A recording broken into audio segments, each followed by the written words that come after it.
The 1950s to me is an interesting decade because, especially in North America, a lot of people, I think, have a lot of nostalgic feelings about it, and they use that decade to show how good people had it in the past and how worse we have it today. It was a no-brainer that a job could get you a house and enough money to support a family, pay your way through college, and get access to healthcare.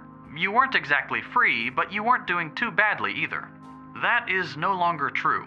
So when you think of the 1950s, often people think of a time where there's cheap housing, where one man's income could provide for a family of four, and also where people were much more modest, much less engaging in depravities. They were respecting traditional values and traditional families, where you had one man that was providing for the family and a woman that was taking care of the children, and that was a much more stable family structure. And overall, it was a simpler time where people were just living great lives.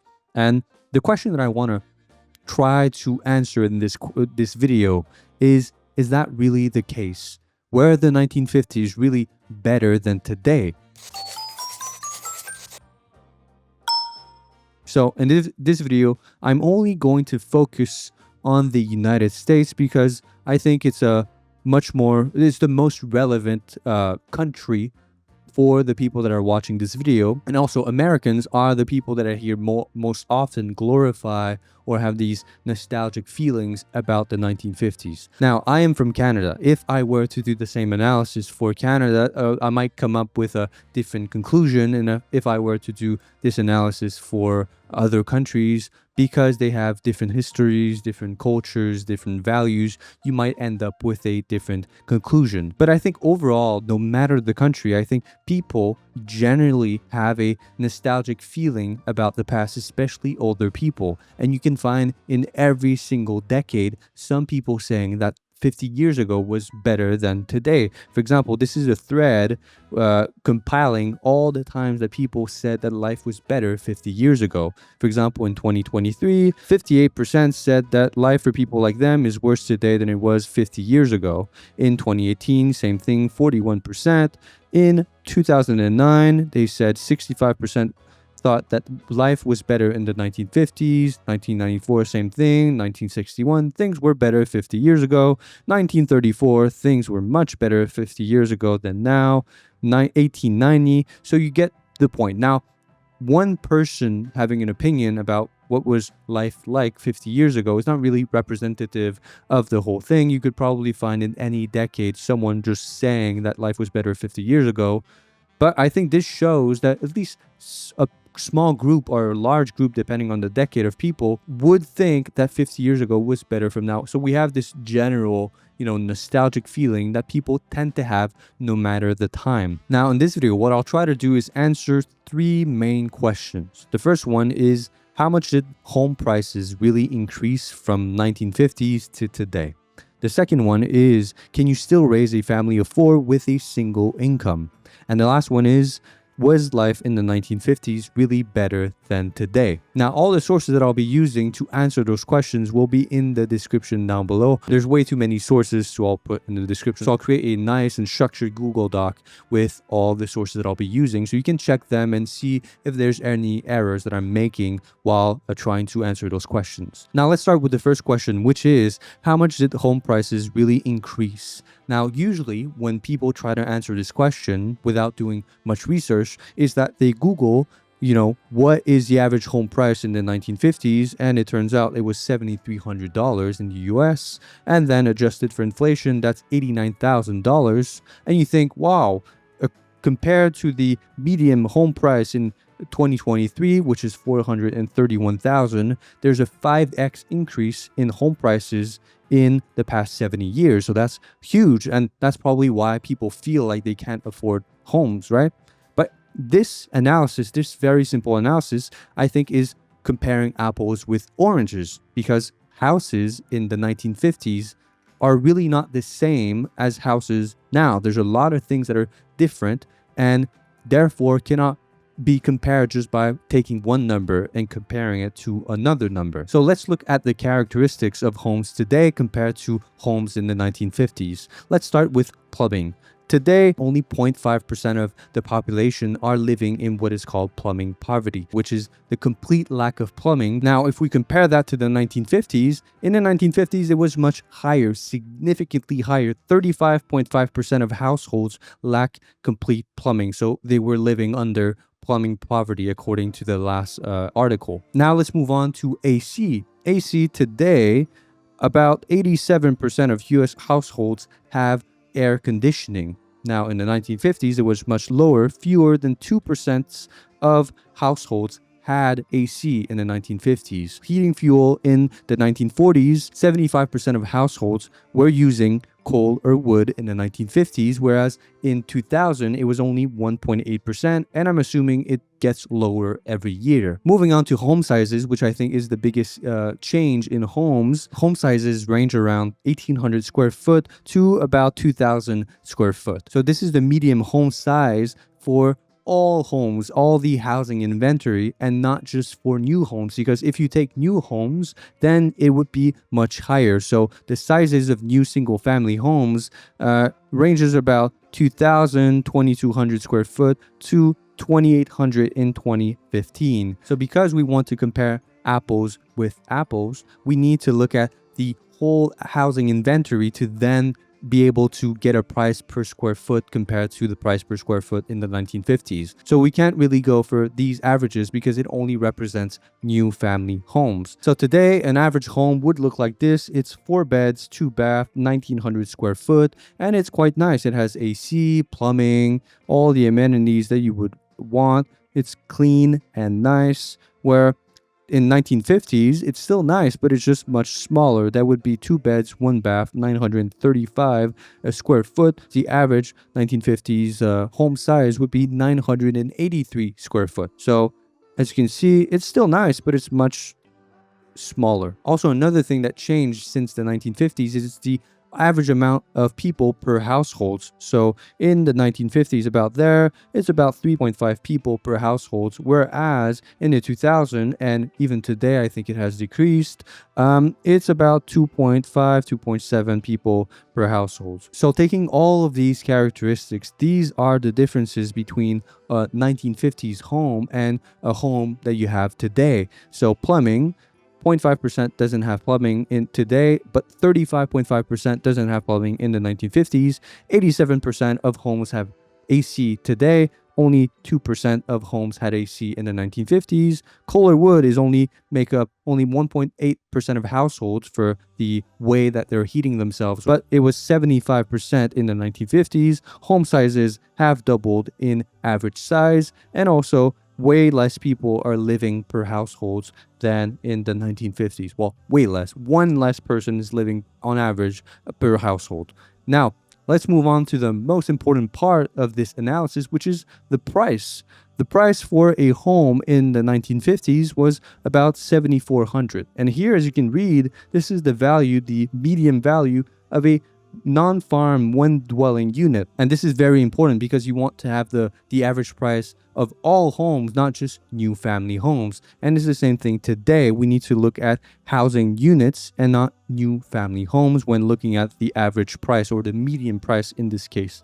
So today, the median price for a housing unit would be $303,000, much less than your $430,000 that we saw earlier. So this way, we are actually comparing apples to apples. So now let's compare the prices. So $7,400 in today's money would be 98,000 USD. So if we divide that amount by the average home size in the 1950s and multiply it by 1,800 square foot, we get $179,000. Now, if we do that for 2,000 square foot, we get $200,000. So if we compare the price of a 1950s home, if it were 2,000 square foot, compared to today's home of 2,000 square foot, you get $199,000 versus $300,000, which is 50% more expensive. So houses are more expensive. That is the truth. But if we go back to the comparison,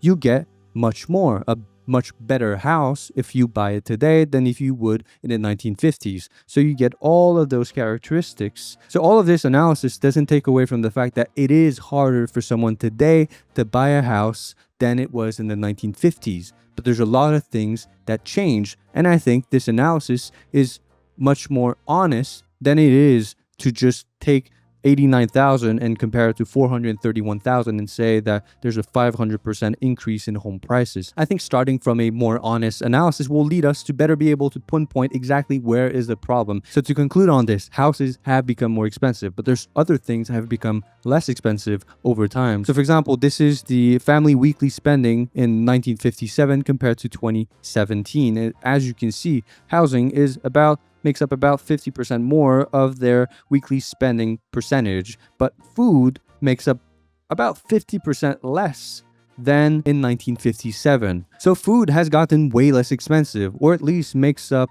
a smaller percentage of the family weekly budget. And these are the numbers for UK families, but US families are also similar. The numbers are also similar for those families as well. As you can see here, in the 1950s, food made up about 30% of the family's budget, but in 2003 it makes up about like 13% of the family's budget. But for us, it's hard to conceptualize how food has gotten way less expensive, because what we always see like food increasing in price. We almost never see it decrease in price. And that's because inflation is not intuitive.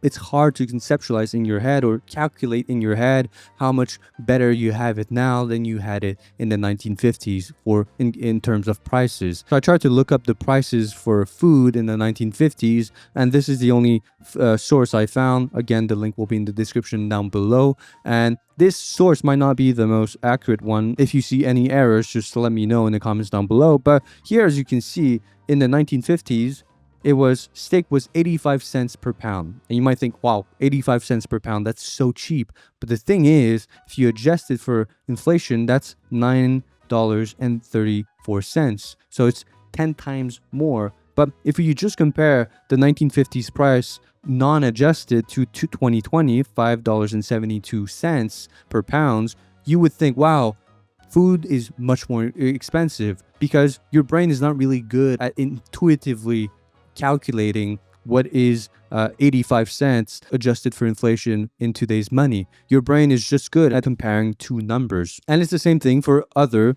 foods. So for example, banana, 16 cents, now it's 57 cents. But if you look at the price adjusted for inflation, you get $1.76 per pound of banana, which is almost, more than 3 times the price of today's bananas.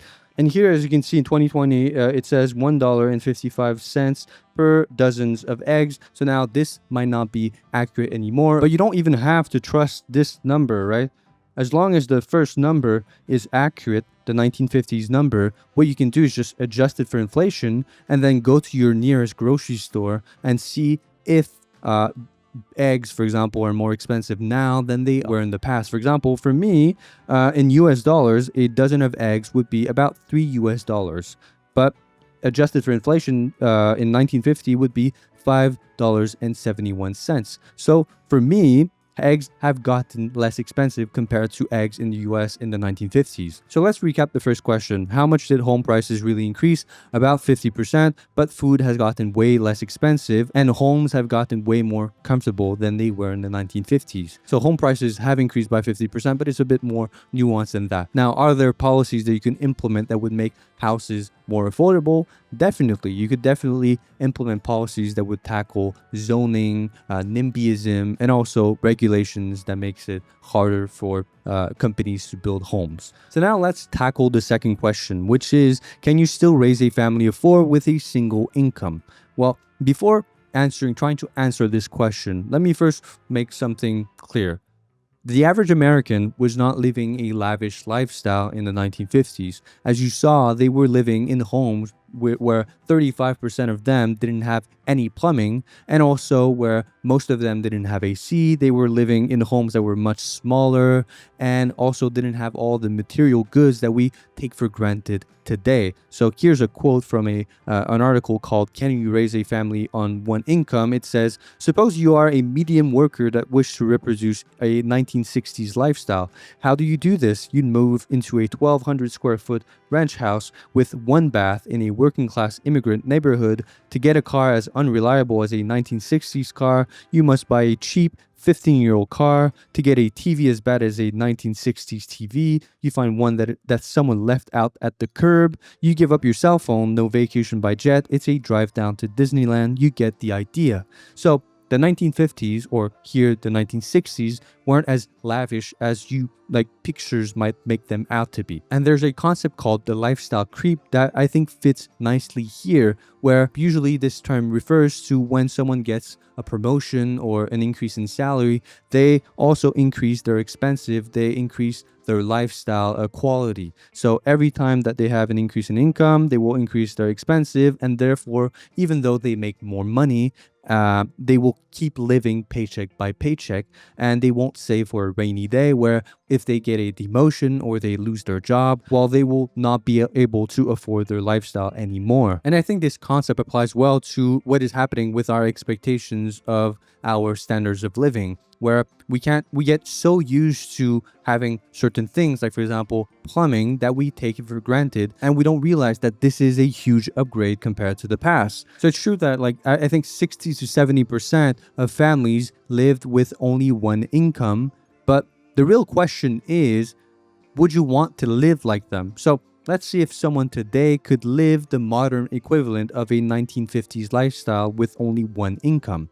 So for this, I chose the state of Texas because I thought, Texas is one of those states where it's in the middle, where it's not really extremely expensive like New York, but it's not extremely inexpensive like some Midwest states. So in Texas, according to NASDAQ, the median income for ages 25 to 44, which I think are ages where you start to be fit to provide for a family of four, would be $77,000 or $78,000, so $78K. Now this number is probably higher than it should be because it includes people that are older, so 34 to 44, which are making higher incomes because they're further into their career. So to make it a bit more realistic, and because I couldn't find the numbers for the ages 25 to 34, let's say that the median man in Texas, ages 25 to 34, makes about $72,000. So after tax, that would give you in Texas $4,824 per month in net pay. Now this number might sound high, but you need to keep in mind that in the 1950s, the families that were the most likely to only have one provider, one income, were richer families. For example, here's a quote from a article called the 50s Fairy Tale that says women in lower income families were more likely to be employed. So they reported in families with incomes over $10,000 a year, 14.2% of them included a wife in paid labor force. Meanwhile, for those earning $6,000 to $7,000 per year, the rate was 37.3%. So the more money you made, the more likely that you were to only have the man providing for the family and the woman staying at home. So let's go back to $4,800. So let's calculate the monthly expenses of providing for a family of four. So let's start with rent. So I found a nice 963 square foot apartment with 2 beds and 2 baths that would run you $1,300, and it's quite close to Dallas. After that, renter's insurance would be about $20 per month. After that, you have food, which is $800 per month, according to the MIT Living Wage Calculator. Now, this number, $800 per month, might sound reasonable for some, but too low for others. But you need to keep in mind that because there's only one person working, the other person can take the time to actually cook family meals, which are way less expensive than going to the restaurant or buying pre-made food, right? So now let's move on to the car. So in the 1950s, most people had one car. So I chose a 2015 Honda Civic at a price of $13,780, and if you take a loan for 60 months, it gives you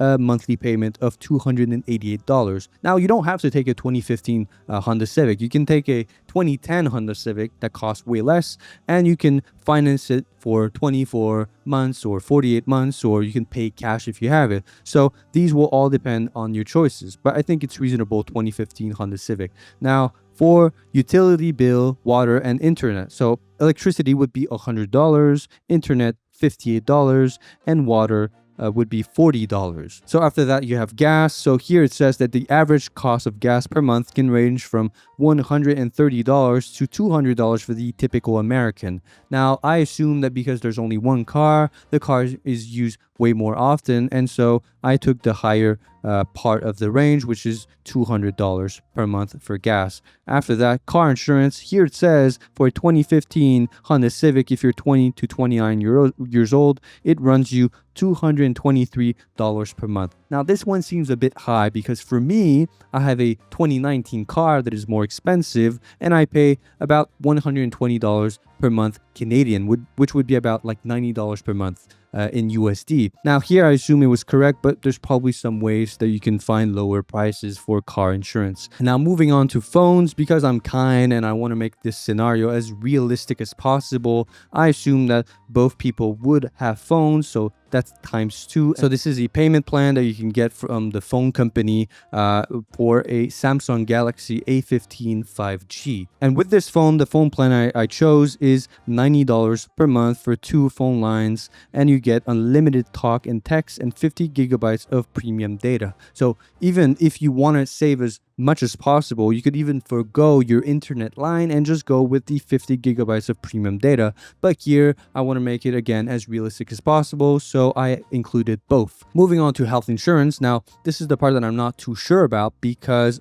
again, I'm from Canada, so I don't have to pay health insurance every month. But here it says that for a family of 5 in Texas, it costs you $307 per month for health insurance. It might be too low or too high. I don't know. I'm not too sure. I can't really say if it's reasonable or not. Just let me know in the comments down below if it is. But I put $307. After that, you have education, which is $138 per month according to the Ramsey website, and I multiplied this by 2 because in this scenario the person has 2 children. After that, apparel and services, this one it says $170 per month, but I was kind again, I put it at $300 per month. Same thing for other expenditures. I put it at $300 per month instead of $272. So now if we put it all together, we add them all up, it gives you a total monthly expenses of $4,324 per month, and that would give you a net saving of $499. Now this could be increase or decrease depending on what you do. We could say, well, others could go into the amount of savings that you have, which would make it $799 that you're able to save per month. You could, as I said earlier, forego the internet line and just go with your mobile data. You could have a cheaper car. You could also have a cheaper car insurance. So there's a lot of things that you can do to increase or decrease that amount. Now, when I did my research, I almost forgot the most important thing, the most important expenses that Americans have, which is student loans. So I assume that because most people now are going to college, or more people than in the 1950s are going to college, I assume that student loans would be one of the expenses. So here it says $336 per month for bachelors and $231 per month for associate degree completers. And so I put 336, which would give you a net saving of about $163 per month. So again, there might be some numbers that are inaccurate in them, and you can also make your lifestyle more comfortable or less comfortable if you want. But what this shows at least is that it is possible if you want, if you are between the ages of 25 and 34 and you make the median income in Texas, you could raise a family of 4 with only one income. So it is possible. If there's anything I'm inaccurate about, just let me know in the comments down below. But I think the sentiment that is around this question is that it's not really doable, or it's harder than it was in the 1950s. So why exactly does it feel so hard to live off of one income when, as I showed, you could theoretically do it? And the first reason might be because of what I talked about earlier, which is lifestyle creep, where we expect a much higher standard of living than people in the 1950s. And now, today, in the modern world, living a decent life requires much more stuff. Things that people in the 1950s didn't need, like, for example, a phone and a computer. Could you live without a phone? Yes, I've seen some people do it. Would you do it? Probably not, because it makes your life experience so much worse, because everything around you is so much integrated with cell phones that doing it would decrease dramatically your quality of life, your standards of living. Same thing for living without a computer or a laptop. There are a lot of people that are living without laptops or computers, but now in the modern world, there's a much higher expectation of you having one of them. For example, your work might require you to have a computer to work from home from time to time. So we have higher standards of living, but the consequences of this is that we need to pay for things that we wouldn't have needed 50 years ago or 70 years ago. And funnily enough, today you can have like literally thousands of hours of entertainment for about like $1,000 over 5 years. But it just doesn't feel as fulfilling as using this money to go outside and go to the restaurant or play bowling with your friends at the bowling club, right? For example, I've played Rocket League for 1900 hours. Now, I've enjoyed my time playing Rocket League, and this 1900 hours of entertainment only cost me about, like, let's say $800 for a computer, and the game was about $20 when I bought it. So $820 for 1900 hours of entertainment. But this 1900 hours of entertainment probably is less fulfilling than if I had just, touched grass and played bowling with my friends, or went to the restaurants or did something outside of the house, right?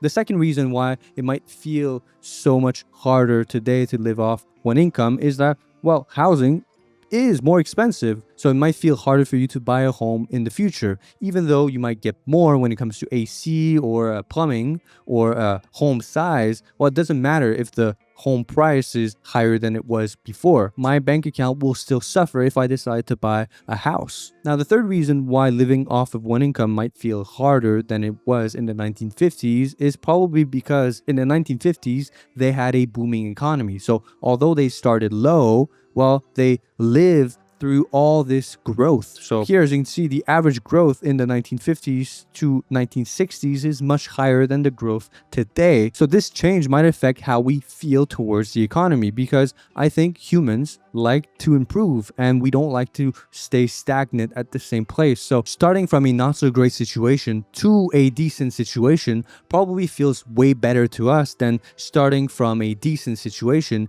and ending in a decent situation without any improvements. Now, I don't want to just stand here and say that the economy is doing great and the reason why people are feeling so bad is because it's all in their head. And now, I'm not an economist, but I think it's easy to see that people's economic behavior has changed. For example, people were saving less than ever. Here in the 1960s, people were saving about 10% of their income, whereas today it dropped down to about 4.5% in 2025. And this drop is due to, one, people saving less, and also to the aging population. And it's happening all across the world. Here's a study talking about Japan's aging population, where it says because retired people save less, an aging society with increasing proportion of retirees would experience a decline in aggregate savings, which in turn leads to lower capital formation and reduces economic growth. And here, I think the last part is the most important: leads to lower capital formation and reduces economic growth. So because of the aging population, there is less people to create this capital formation than there was in the 1950s, and therefore the economy won't be doing as great as people in the 1950s. So that will lead people to feel much worse about the economy, not just like in their heads, but actually physically. Now, the last reason why I think it feels much harder to live off of one income, and also why people are saving much less, is because of the environment we find ourselves in. An environment where companies have gotten so good at taking advantage of our brain by giving us cheap stimulation and cheap things to buy, that we are more prone to make impulsive decisions. If you've watched my previous videos, you will know that I don't really like to blame the individual for their actions, and I prefer blaming the environment. So there seems to be something in our environment that makes it so Netflix is hitting an all-time high. Uber is also hitting an all-time high. So the reason why these companies are worth so much now might be due to how easy they make it to spend money with them. For example, like DoorDash has now an option to pay later for fast food. So with all this easy access to spend money on cheap stimulation, it might make it way harder for us to inhibit those impulses and therefore make good rational decisions. So these are all just theories that I have. Let me know in the comments down below what you think about them. Okay, let's move on to the last question, which is, was life in the 50s really better than today? And for me, this question is really hard to answer because I think it's hard to know what it was like to live without the things that I have now. For example, I can hardly imagine what life was like without the internet. How did people organize themselves, organize stuff, events, or protests, or anything like that without the internet? So if it's hard for me to imagine that, imagine living 70 years in the past.